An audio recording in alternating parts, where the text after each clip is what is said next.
റമദാനാ വരാൻ പോണത്. സാന്ദർഭികമായിട്ട് പറയാൻ തറാവീഹ് എത്ര അനുസ്കരിക്കേണ്ടതെന്ന് ചർച്ച ചെയ്ത് നേരം കൊല്ലാൻ പോകുന്നുണ്ട് കുറെ ആൾക്കാർ. പറഞ്ഞ തന്നെ പിന്നെയും പറയാൻ പോകുന്നുണ്ട്, കേൾക്കാൻ പോകുന്നുണ്ട് കുറെ ആൾക്കാർ. ഒറ്റ കാര്യം പറഞ്ഞുതരാം. ഉമർ ഫാറൂഖ് റളിയല്ലാഹു അൻഹു 20 നിസ്കരിച്ചു എന്നത് സ്വഹീഹായ, ആർക്കും ഇല്ല എന്ന് പറയാൻ പറ്റാത്ത, ദഈഫാണെന്ന് പറയാൻ പറ്റാത്ത പ്രബലമായ കിടിലൻ ഹദീസാണ്. ഉമർ ഫാറൂഖ് റളിയല്ലാഹു അൻഹു തറാവീഹ് 20 നിസ്കരിപ്പിച്ചു, ഇമാമായി നിർത്തി മഹാനായ തമീമുദ്ദാരി റളിയല്ലാഹു അൻഹുവിനെ. എന്റെ ഖലീഫ ചെയ്യുന്ന സുന്നത്ത് നിങ്ങൾ മുറുകെ പിടിച്ചോ, നിങ്ങൾക്ക് പിഴക്കൂല. നമ്മൾ എങ്ങനെ പഴച്ചാൽ അള്ളാഹുവിന്റെ റസൂൽ സല്ലല്ലാഹു അലൈഹി വസല്ലം എത്ര നിസ്കരിച്ചു, 8 ആണോ 12 നീ വേണ്ടത് നിസ്കരിച്ചോ.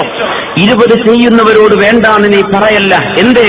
അവർ പിൻപറ്റുന്നത് ഉമർ ഫാറൂഖ് റളിയല്ലാഹു അൻഹുവിനെയാണ്. ഉമറുൻ ഫിൽ ജന്ന, ഈ ഉമർ റളിയല്ലാഹു അൻഹു സ്വർഗ്ഗത്തിലാണെന്ന് അശ്റത്തുൽ മുബശ്ശരീൻ, സ്വർഗ്ഗം കൊണ്ട് കരാർ അള്ളാഹുവിന്റെ റസൂൽ സന്തോഷ വാർത്ത കൊടുത്ത 10 ഒരാളാണ് ഉമർ ഫാറൂഖ് റളിയല്ലാഹു. അങ്ങനത്തെ ഒരാൾ ദീനിലില്ലാത്തത് ചെയ്യുമോ? ഇത് മുഅ്മിനീങ്ങൾക്കറിയാം. അതുകൊണ്ട് നീ 8 നിസ്കരിച്ചോ, സലാം വീട്ടിൽ നീ ഓടിക്കോ, ഒരു കുഴപ്പം നമുക്കില്ല. 20 ചെയ്യുന്നവരെ നീ കളിയാക്കല്ല, ഇവർക്കൊന്നും തിരിയില്ല എന്നും പറയല്ല. 4 മദ്ഹബിന്റെ ഇമാമമാർ 20 നിശ്ചയിച്ചത് അല്ലേ? മക്കത്ത് മദീനത്തില്ലേ എന്നൊക്കെ പറയുന്ന കൂട്ടത്തിൽ തറാവീഹ് മാത്രം ഉണ്ടില്ല, ബാക്കിയൊക്കെ അവർ പറയും. എന്തേ? അവിടെ 4 മദ്ഹബിന്റെ ഇമാമമാർ ഏകകണ്ഠേന ഈ ഉമ്മത്തിന്റെ ആദ്യകാലം മുതൽ അങ്ങനെയാ പോരുന്നത്. അള്ളാഹുവിന്റെ റസൂലിൽ നിന്നും നമുക്ക് ആ വിഷയത്തിൽ ഹദീസ് കിട്ടിയില്ല. എന്ത് ചെയ്യാൻ പറ്റും? ആയിഷ റളിയല്ലാഹു അൻഹയുടെ ഹദീസ് 8 ആണെന്ന് പറഞ്ഞു. അവർ പറഞ്ഞത് തറാവീഹിനെ കുറിച്ചല്ല, ഖിയാമുൽ ലൈലിനെ കുറിച്ചാണ്. തറാവീഹ് 20 ആണ്, അത് ഉമർ റളിയല്ലാഹു അൻഹു നിസ്കരിപ്പിച്ചു, ഉറപ്പാണ്, അതിന് സംശയമില്ലല്ലോ. ഇല്ല, നമ്മൾ സ്വീകരിക്കുന്നത് വസുന്നത്തി ഖുലഫാഇ അർ-റാഷിദീൻ അൽ-മഹ്ദിയീൻ, എന്റെ ഖലീഫമാർ അവർ ചെയ്തത് നിങ്ങൾ ചെയ്തോളൂ. ജുമുഅക്ക് 2ാമത്തെ വാങ്ക് കൊടുക്കണമെന്ന് പറഞ്ഞത് ഉസ്മാൻ ഇബ്നു അഫ്ഫാൻ റളിയല്ലാഹു അൻഹു ആണ്. അത് ഇന്നും നടക്കുന്നില്ല. എന്തേ? അല്ലാഹുവിന്റെ റസൂൽ ചെയ്തിട്ടുണ്ടോ? ഇല്ല.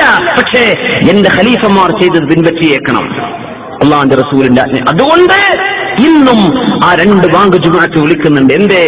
റസൂലുള്ളാഹിന്റെ ഖലീഫമാരുടെ ചര്യയാണ്.